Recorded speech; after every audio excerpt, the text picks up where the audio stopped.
Everybody hates self-improvement YouTubers. That's honestly the truth that I've discovered after making so many of these videos. People don't like people who make self-improvement content. I've seen that in the comment section on some of my Instagram reels. I've seen that in my Discord server to an extent.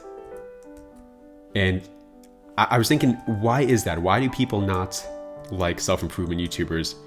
And I think, honestly, the answer is pretty simple.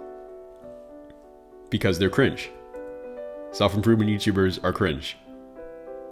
What do I mean by that? Well, first of all, a big thing I see with self-improvement YouTubers is and this is really just everybody on self-improvement, they say all these things and they're doing all these things, but they haven't actually achieved any meaningful success in life. You can see it so many times with all these small self-improvement channels, and honestly, I'm a little bit part of this, I have to admit. So I can't say I'm completely free from guilt. But people who have not really accomplished anything in their own life, and they seem like they're telling other people how to live their life when they haven't achieved anything meaningful themselves.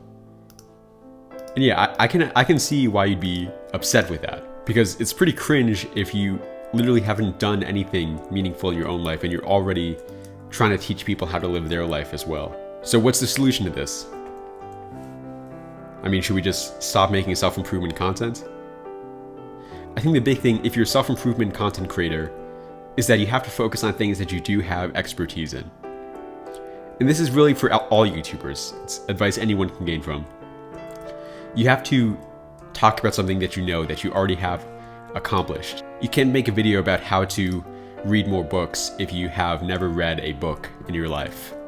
It just would not make any sense. And you probably can't even really make that after reading one book. You have to have read many books to know how to get yourself to read books more often. That's how you have to do it several times to fully understand. It's not just a one-time thing. I heard someone say one time, help people who are one step below you in the process. So people who are just a little bit worse off than you, how would you help them get to the state you're in now? I mean, that's a really good way to think about it. Like, what is something that you were struggling with, that you have gotten over, that you have accomplished, that you feel you can help people in?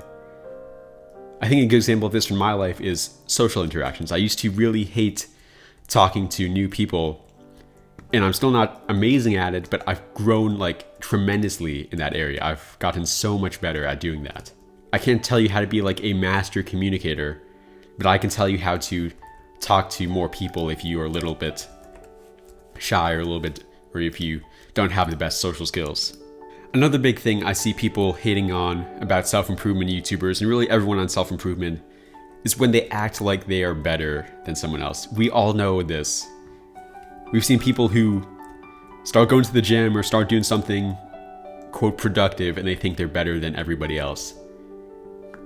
I used to be it myself. I used to look at people and think, if you're not doing this stuff, your life must be not as good as mine. But this is just a horrible way of thinking of things. Nobody likes to be told that their life is bad in comparison to yours.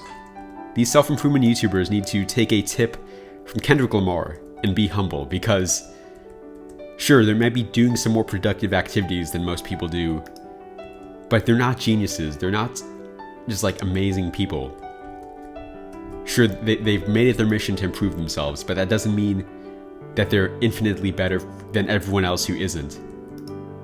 And honestly, people who are not on self-improvement find success in life. People who aren't in self-improvement become millionaires. So it's not like you're following the only path that could possibly lead to success. You may be following a good path, but not the best one. So think about this the next time you're uploading a self-improvement video. Anyways, this has been Jimmy, signing off.